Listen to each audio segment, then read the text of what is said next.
Good afternoon, Colin here with Techout. We're here at the network rack, which you guys will see a full tour of in an upcoming video, but I just got this set up the other day, and we're going to do a quick test of the UPS.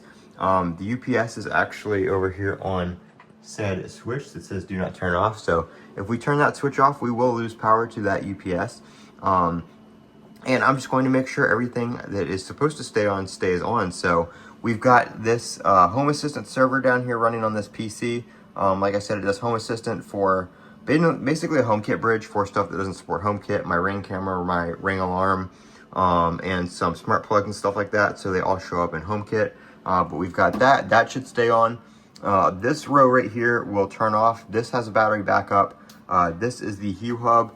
Obviously, we don't need the smart lights to work if the power's out because the lights themselves aren't going to do anything anyway. And that is the LiftMaster hub for the garage door. Don't need that to work if the power is out either.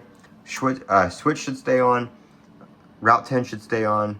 This is PoE powered off the switch.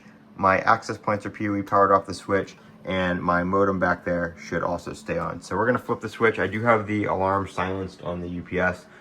So it shouldn't beep and be too loud, but it does have a fan, so that's going to come on. 3, 2, 1. All right, so we are on battery. The fans in the rack also turn off when on battery because I don't need them on, they can be off temporarily. We do say we're going to get about 73 minutes of runtime, which went out when it switched to battery. You could hear the Ring alarm there go over to battery backup as well. It dinged a little bit, but that is still on. That is still on. That's still on.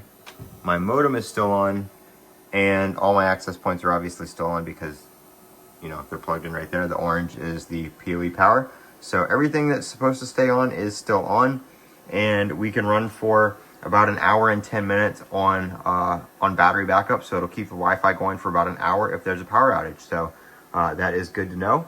I'm Colin with Techout. Thanks for watching. Don't forget to comment, rate, and subscribe.